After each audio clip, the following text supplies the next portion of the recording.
क्योंकि पेरेंट्स भी इतना खेती करके मेहनत करके मुझे पढ़ा रहे हैं तो उसका कुछ तो फायदा होना चाहिए। तो कभी एग्जाम की तैयारी करते करते ऐसा लगा कि मेरे बस की बात नहीं है या मैं नहीं कर पाऊंगी। बारिश होती थी तो बारिश में हमारे जो रोड है वो बहुत ही गंदे हो जाते थे, चलना भी मुश्किल था।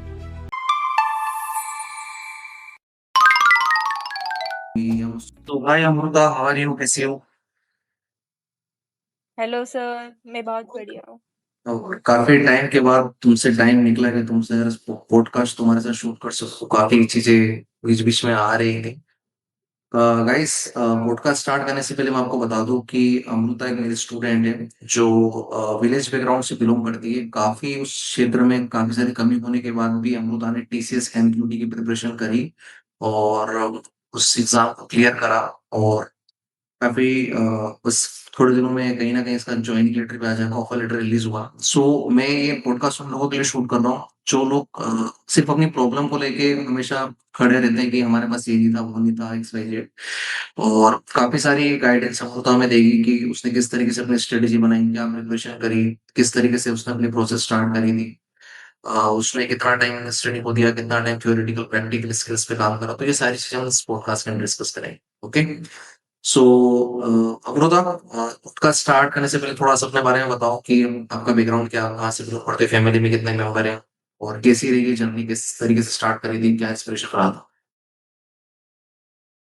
Thank you sir. अम, मैं ना बहुत ही रूरल एरिया से बिलोंग करती हूँ। मेरा गांव का नाम है देरडा। अ, तो मैंने कॉलेज भी यहाँ से अप डाउन ही किया था बस से। और अगर मेरी फैमिली के बारे में बोलूँ तो फैमिली में मेरे 9 मेंबर्स हैं। हम 4 भाई-बहन, मम्मी-पापा और ग्रैंडफ़ादर, ग्रैंडमदर और मेरी बुआ जी भी रहती साथ में। तो सब मैंने इतनी दूर आ जाके कंटिन्यू करके मेरा कॉलेज और ग्रेजुएशन कंप्लीट किया है और साथ ही में टीसीएस एनपीटी की भी एग्ज़ाम की तैयारी करके वो भी क्लियर की। सब अपने विलेज बैकग्राउंड के बारे में बताओगी कि विलेज क्या, किस तरीके से क्या है और वहाँ का कल्चर कैसा है, कौन से क्षेत्र में आता है, क्या रीजन लगता है? मेरा विलेज बहुत ही छोटा है, अराउंड 300 पॉपुलेशन होगी विलेज की। और सभी लोग खेती ही करते थे और स्कूल भी नहीं है, 4th स्टैंडर्ड तक की स्कूल है। मैंने पढ़ाई भी बाहर गाँव से ही की है बचपन से। तो वो बहुत परेशानी थी क्योंकि जब अम, बारिश होती थी तो बारिश में हमारे जो रोड है वो बहुत ही गंदे हो जाते थे, चलना भी मुश्किल था। लेकिन बचपन से ही वो आदत पड़ गई थी स्ट्रगल करने की, तो वो इतना कुछ हुआ नहीं और हमने मेहनत करके वो हमारा पूरा स्कूलिंग और कॉलेज कंप्लीट किया। Great great. आपको तो मतलब कभी भी अपनी प्रॉब्लम्स को हमेशा गिनाने नहीं बैठा, आपने उसको फाइंड करा, उसके 10 अल्टरनेट सॉल्यूशन का, वो किस तरीके से अचीव कर सकते हैं अपने गोल को। सो जहाँ तक बात चलती है टीसीएस एनपीटी का, तो इसके बारे में कैसे पता चला और फिर इसकी तैयारी किस तरीके से स्टार्ट कि ऐसा दिमाग में गोल कैसा है कि मुझे इस इंडस्ट्री में जाना है, मुझे कॉलेज के बाद ये सीएस की तरफ शिफ्ट होना हो, ऐसा? हाँ, मैंने 11th-12th में ही मैंने रिसर्च करना स्टार्ट की थी, मुझे कौन से फ़ील्ड में इंटरेस्ट है और मुझे कहाँ जाना है। तो भी मैंने सुना कि कंप्यूटर आईटी फ़ील्ड इतनी बढ़ रही है और इतनी प्रोग्रेस हो रही है आईटी फ़ील्ड की। और मुझे कंप्यूटर में भी थोड़ा इंटरेस्ट था, इसलिए मैंने यही फ़ील्ड चुनी और जब मैं फर्स्ट ईयर में एडमिशन लिया था तभी मैंने ये ठान ले लिया था कि जब मेरा थर्ड ईयर कंप्लीट होगा, तो मेरे हाथ में कोई ना कोई जॉब होनी चाहिए। क्योंकि पेरेंट्स भी इतना खेती करके मेहनत करके मुझे पढ़ा रहे हैं तो उसका कुछ तो फ़ायदा होना चाहिए। तो मेरा तो फर्स्ट ईयर से मैं सीरियस थी और जब लास्ट ईयर में आई लास्ट सेम में तभी मैंने ऐसे रिसर्च करना स्टार्ट कर दिया था कि कौन-सी जॉब के लिए कौन-सी एग्ज़ाम्स वग़ैरह, कौन-सी कंपनी के लिए कौन-सी एग्ज़ाम चाहिए। तभी मुझे टीसीएस के बारे में पता चला, टीसीएस एनपीटी के बारे में। और तब मैंने अराउंड नवंबर से प्रिपरेशन स्टार्ट कर दी थी और मेरा पेपर शायद फ़रवरी में हुआ था। तो मेरे पास 2-4 महीने थे, तभी मैंने पूरी टीसीएस की एग्ज़ाम की तैयारी की और क्रैक कर दी। तो कभी एग्जाम की तैयारी करते करते ऐसा लगा कि मेरे बस की बात नहीं है या मैं नहीं कर पाऊंगी या मुझसे नहीं होगा, घर वाले मैं जॉब की तैयारी करूँ अलाउ करेंगे कि मेरे कहीं शादी की बात तो नहीं कर देंगे और मेरी कहीं पढ़ाई नहीं रुकवा देंगे, काफी हाँ, सारी वो चीजें आई होगी। हाँ, वो तो एक प्रेशर था ही कि होगा कि नहीं होगा। मतलब मैं जो एग्ज़ाम दे के आई थी ना, तभी मुझे ऐसा नहीं लग रहा था कि मेरा होगा, क्योंकि पेपर भी ठीक-ठाक ही गया था। लेकिन एक था मन में कि हाँ, मैंने अच्छा दिया है, मेरा 100% दिया है, तो मुझे अगर नहीं भी हुआ तो कुछ सीखने को मिलेगा उससे। तो मैंने पेपर के बाद इतना टेंशन नहीं लिया, लेकिन पहले तो था प्रेशर जितना हो सका कॉलेज के साथ-साथ, क्योंकि प्रोजेक्ट्स का भी प्रेशर था। तो उसके साथ-साथ जितना हुआ मैंने उतना करने की कोशिश की और मेरा 100% दिया। मेरा क्वेश्चन नेक्स्ट ये है कि जिस तरीके से आपने तैयारी करी तो थोड़ा सा अपनी तैयारी का एक रोड में थोड़ा डिटेल में बताएंगे, जिससे काफी सारे फ्रेशर्स और आपके जूनियर्स को एक रोड में बन पाएगा, गाइडेंस मिल पाएगी कि किस तरीके से उन्हें तैयारी करें। हाँ, तो मैंने सबसे पहले जब मैंने टीसीएस एनपीटी के बारे में मैंने प्रीवियस पेपर से स्टार्ट किया। प्रीवियस ईयर पेपर देखा कि कौन से लेवल के क्वेश्चन आते हैं, कौन-कौन सा सिलेबस है वगैरह। तो उससे मुझे एक अंदाज़ा मिल गया था कि मेरे कौन से वीक सब्जेक्ट्स है और कौन से अच्छे सब्जेक्ट थे। तो मेरे जो अच्छे वाले जो थे वो मैंने बाद में किए, लाइक एकदम एंड में जब एग्ज़ाम एकदम पास में आई थी तभी। और जो ज़रा वीक सब्जेक्ट थे ना, उस पे ज़्यादा फ़ोकस किया था। जैसे मेरे कोडिंग का जो डीएसए क्वेश्चन आता है, वो बहुत ही हार्ड लग रहा था मुझे। तो मैंने वही ज़्यादा उस पे ज़्यादा फ़ोकस किया था 2 महीने, और लास्ट में 1 महीने में बाकी जो 3 सेक्शंस थे, वो कंप्लीट किए। तो एग्जाम का ऐसे प्रेशर भी करके था, टीसीएस भी थी, प्रिपरेशन भी करनी थी, वीक पॉइंट्स को भी कवर करा और प्रोजेक्ट। सभी को डिवाइड करके प्रॉपर सेक्टर में डिवाइड करा कि जो मेरे वीक पॉइंट होंगे वो मैं एग्जाम से पहले पहले खत्म कर देती हूँ, और जो मुझे ऑलरेडी आता है वो एग्जाम के साथ साथ में प्रिपेयर कर लूँ। हुँ। तो ये प्रिपरेशन आपने एग्जाम के 3-4 महीने पहले से स्टार्ट करी थी या काफी लॉन्ग टाइम से आपकी चल रही नहीं, नहीं 3-4 महीने नवंबर में अराउंड 3, हाँ 4 ही महीने थे मेरे पास। थी? सो गाइस, मेरा कहने का मतलब ये है कि किसी भी चीज की शुरुआत करो तो ऐसा प्रॉपर प्लान के साथ करो, डायरेक्शनलेस मेहनत मत करो कि आज ये पढ़ लिया कल वो पढ़ लेंगे, आज डीएसए पढ़ लिया कल पाइथन पढ़ लेंगे, ठीक है आज ये कोड कर रहा हूँ, ऐसा नहीं। प्रॉपर एक प्लान बनाओ, प्रॉपर एक चार्ट बनाओ कि तुम किस तरीके से एग्जीक्यूट कर सकते हो, क्योंकि प्रॉपर रोड में प्रॉपर डायरेक्शन के साथ मेहनत करोगे तो आप कहीं ना कहीं भूल जाओगे और आपका लग जाएगा। बट यदि आप अनडायरेक्शनल मेहनत करोगे तो आप कंफ्यूज भी रहोगे और काफी सारी चीजें आपकी बढ़ती जाएगी। सो अमृता, ग्रेट कि आपने इतना सारा एफर्ट करा।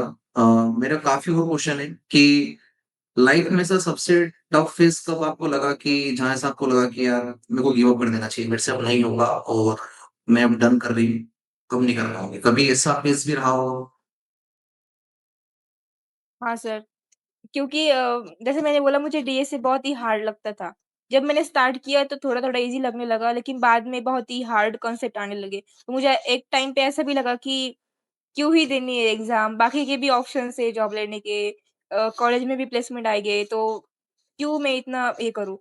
लेकिन बाद में जब पेरेंट्स को देखती थी कि वो इतनी मेहनत कर रहे हैं, और मैंने भी फर्स्ट ईयर से डिसाइड किया था कि मुझे किसी भी हालत में एक टॉप कंपनी में जॉब लगनी चाहिए मेरी, तो वो भी एक मोटिवेशन मिलता था उससे। तो इसलिए मैंने वो जो भी प्रेशर आया था उसको ओवरकम करने की कोशिश की और मेरी प्रिपरेशन जारी रखी। तो जहाँ तक हमारी बात होती है, इतने लिमिटेड रिसोर्स होने के बाद भी कंसिस्टेंसी को कैसे मेंटेन करें, क्योंकि किसी भी तैयारी को करने के लिए कंसिस्टेंसी सबसे इंपॉर्टेंट है, चाहे हम कितने भी साल हो, चाहे हम कितने भी कुछ चीज को करें, यदि हमारी कंसिस्टेंसी मेंटेन नहीं रहेगी तो हमारे एम हमसे पाने के बाद भी छूट जाता है। तो कंसिस्टेंसी को इतने कम रिसोर्स में कैसे मेंटेन करा? मैंने जब स्टार्ट किया तभी मैंने ये ठान लिया था, जैसे कि मेरे पास डीएसए की इतने पॉइंट्स है। जैसे मैं ऑनलाइन से पढ़ रही थी, वीडियो लेक्चर देख रही थी यूट्यूब से। तो एक प्लेलिस्ट होती है, तो मैंने देखा कि हाँ 40 लेक्चर 40 लेक्चर्स की प्लेलिस्ट है। तो हर रोज़ मैं 2 लेक्चर कंप्लीट करूँगी। तो मैं उस 45 मिनट्स में भी 1 लेक्चर कंप्लीट कर लेती थी। कभी-कभी रिवाइज़ कर लेती थी। तो वो एक आदत सी पड़ गई बाद में। स्टार्टिंग में थोड़ा-सा हुआ, प्रेशर लग रहा था, ऐसा लग रहा था कि छोड़ दूँ सब।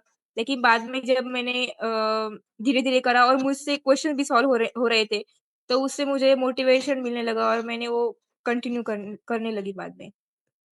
गाइस, एक चीज तो हमेशा याद रखना है कि जहाँ रिसोर्स मिले, जब टाइम मिले, अपनी चीजों को यूज करना सीखो। ऐसा नहीं कि सिर्फ टाइम थोड़ा सा लाइटली निकालो। काफी बार हम ट्रेवल करते हैं बस में तो हमें कुछ सीखने का मौका मिलता है, तो हम कान में ईयरबड्स लगा के गाने सुन रहे हैं, ठीक है, ये अपना टाइम ऐसे ही वेस्ट करते हैं। तो यदि किसी इंसान को लाइफ में मेहनत करनी है ना, तो वो अपना टाइम, अपने कंटेंट का और अपने स्टडी का प्रॉपर्ली मैनेजमेंट का पूरा संभाल सकता है। सो ये गुरुता ने सबको सबसे अच्छा बताया कि टाइम का जब अपना पीक लेवल हो ना, तो उसको यूटिलाइज करना सीखो, ऐसे ही वेस्ट मत करो, ठीक है। नेक्स्ट क्वेश्चन मेरा ये था अमृता कि अ, कई लोगों ने आपको कभी कभार काफी डीमोटिवेट भी करा होगा, ठीक है, और आपको उनकी बातें भी डीमोटिवेट लगी होगी, और आपको तो आपने वो सिनेरियो को कैसे हैंडल करा कि डीमोटिवेशन लाइफ में जब आया था? कई बार इतने अपने भी बोलने लग जाते हैं कि नहीं यार, कितने दिन से भरे जा रही, कुछ तो होना जाना है ही नहीं, और इसमें तो कभी कॉलेज में भी ऐसा है, क्या ही होना है इसका। तो बैकग्राउंड आपने बता रखा, विलेज बैकग्राउंड से थे, कोई इतना अच्छा फेमस कॉलेज भी नहीं था, और ऐसा कुछ एजुकेशन लेवल में इतना नहीं था, फिर भी आपको ऐसा डिमोशन को, मतलब का डीमोटिवेट को आपने किस तरीके से हैंडल करा? अ, पहले तो मेरा डिमोटिवेशन बस में ही होता था क्योंकि बस में बाकी सब सॉन्ग सुनते थे, एक-दूसरे के साथ इतना अच्छी बातें करते थे और मैं हेडफ़ोन लगा के लेक्चर करती थी। तो वही मुझे बुरा लगता था कि यार बाकी सब इतना एन्जॉय कर रहे हैं और मैं बस पढ़ाई कर रही हूँ। लेकिन मुझे पता था कि अगर मैं अब पढ़ रही तो बाद में मुझे एन्जॉय करने का टाइम मिलेगा। लेकिन अगर मैं अभी एन्जॉय करने की सोचूँ तो बाद में भी मुझे काम ही करना पड़ेगा। तो वो एक पॉइंट था कि अगर मैं अब हार्ड वर्क करूँगी, तो बाद में मुझे मतलब आराम से जाएगी ज़िंदगी। तो वो एक पॉइंट ने मुझे बहुत मोटिवेट किया। बाकी तो फ्रेंड सर्कल का इतना कुछ नहीं, वो तो सपोर्टिव ही थे। बहुत सही आपने कहा कि काफी सारी चीजें, हमारी चीजें रहती है कि हमारी पसंद नापसंद में सेक्रीफाइस करना पड़ता है। हमें भी उनसे बात करने की इच्छा करती है, उनके साथ टाइम स्पेंड करने की इच्छा करती है, हम दोस्तों के साथ हंसी मजाक, बस के अंदर मेमोरीज, काफी सारी चीजें तुम कर सकती है, बट तुमने अपने पहले अपने एम को, अपने गोल को प्रायोरिटी में रखा, और वो सबसे अच्छा पॉइंट है। क्योंकि यदि हम ऐसे ही जिंदगी निकालेंगे, तब भी हमें कल मेहनत करनी है, तो आज हम मेहनत करके कल भी हमारा टाइम निकाल सकते हैं। और मैंने कहीं ना कहीं पहले सुना है कि पहले कुछ कमाओ, बनाओ, और फिर उनको पहले टाइम निकालो जिन लोगों को तुम्हारे साथ अच्छे से स्पेंड कर सकते हो, फिर उनको भी बनाओ। तो ये बहुत वैल्यूबल पॉइंट है, जो काफी सारे बच्चों को मैं बोलूंगा कि इसको थोड़ा सा फोकस करो, अपने स्ट्रेटेजी को ऐसे मेंटेन करो कि टाइम को यूटिलाइज करना सीखो भाई। कंसिस्टेंसी ऑफ टाइम बहुत ज्यादा इंपॉर्टेंट है किसी भी चीज को कवर करने के लिए। ऐसी कोई भी चीज नहीं है जो नहीं कर सकते हो, सब चीजें कर सकते हो, बस आपके टाइम, कंसिस्टेंसी और डायरेक्शन के साथ मेहनत करो, आप बन जाओगे जो बनना आपको बन सकते। सो अमृता, नेक्स्ट क्वेश्चन मेरा यह था कि ऐसा कोई इंसिडेंट है कि आज भी आप याद करके इमोशनल फील हो जाती हो, इन सब प्रिपरेशन के बीच में, इससे पहले भी, कि ये इंसिडेंट काफी सर मेरे पॉइंट को हिट करता है मेरी जर्नी पर? हुँ। हाँ, एक तो था कि कभी-कभी लगता था कि अब मेरा जॉब लगे क्योंकि मैं बहुत सोशल मीडिया से बहुत सुनती थी कि ग्रेजुएशन के बेस पे कोई भी जॉब नहीं लेता। तो वो पॉइंट जब मैं सुनती थी तो बहुत डिमोटिवेट लगता था कि ऐसा लगता था कि यार मैं 3 साल इतनी सीरियस थी और अगर जॉब नहीं लगी तो फिर घर वालों को क्या जवाब दूँगी? वो इतना मतलब एक्सपेक्टेशन लगा के बैठे मुझसे।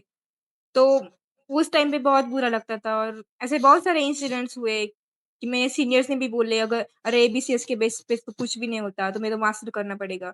तो ऐसे वक़्त में बहुत बुरा लगता था लेकिन बाद में मैं कहती थी कि अगर मैं 100% दे रही हूँ और मेरी मेहनत है, तो कुछ ना कुछ तो मिलेगा। अगर नहीं भी मिला तो फ्यूचर में भी ये मेरी मेहनत काम आएगी। तो ऐसे मैं डिमोटिवेशन को ओवरकम करती थी। Great, great. सो काफी सारी चीजें आपकी लाइफ की रही है, ठीक है। एक चीज थी मेरी, आपसे पूछनी थी, काफी सारे बच्चों को ये बात यदि क्लियर है और आपने भी ये कहीं आपको टच कर दी है कि सक्सेस के लिए क्या ज्यादा इम्पोर्टेंट, टैलेंट या कंसिस्टेंसी, या वो फिर कोई और चीज? कंसिस्टेंसी कंसिस्टेंसी बहुत ज़्यादा इम्पोर्टेंट है। अगर आप 5 मिनट भी पढ़ रहे हो तो वो भी बहुत है, लेकिन कंसिस्टेंसी के साथ पढ़ो, हर रोज़ पढ़ो। कंसिस्टेंसी बहुत इम्पोर्टेंट है। गाइस, कंसिस्टेंसी सबसे ज्यादा इंपॉर्टेंट है। मैं खुद हमेशा कंसिस्टेंसी को प्रेफरेंस देता हूँ कि टैलेंट वैलेंट तो हम सब सीख लेंगे, सब चीजें, पर वो आएगी सब कंसिस्टेंसी से आएगी। आपकी कंटिन्यूटी पूरी मेंटेन होनी चाहिए। सोमृता, एक लास्ट क्वेश्चन इस पॉडकास्ट के एंड का, कि अगर आपको अपने पास्ट वाले वर्जन को एक एडवाइस दे सकती हो, तो वो क्या होती है? इससे पास्ट वाला, फ्यूचर वाला नहीं, पास्ट में यदि आपको अपने वर्जन को कोई एडवाइस देनी हो कि वो 3 साल पहले वाली अमृता को, तो आप क्या एडवाइस दो?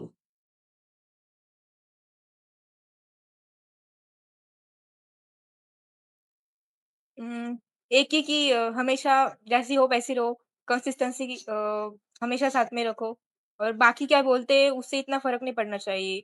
हम क्या सोचते हैं वो इम्पोर्टेंट है। तो बाकी की बातें छोड़ दो, एक कान से सुन के दूसरे कान से छोड़ दो लेकिन खुद पे भरोसा रखो और मेहनत करते रहो।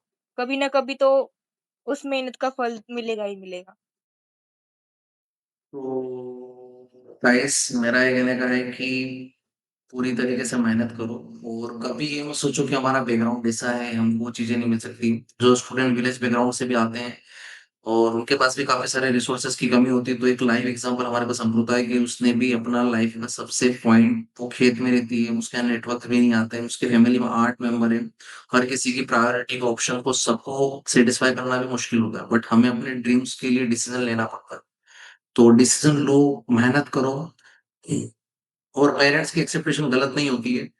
उनका हक है तुमसे एक्सेप्टेशन लगाना क्योंकि उन्होंने तुम्हारे लिए काफ़ी सारी चीज़ें सैक्रिफाइस करी है, ठीक है? सो हमेशा आगे बढ़ो और बढ़ते रहो और मेहनत करते रहो।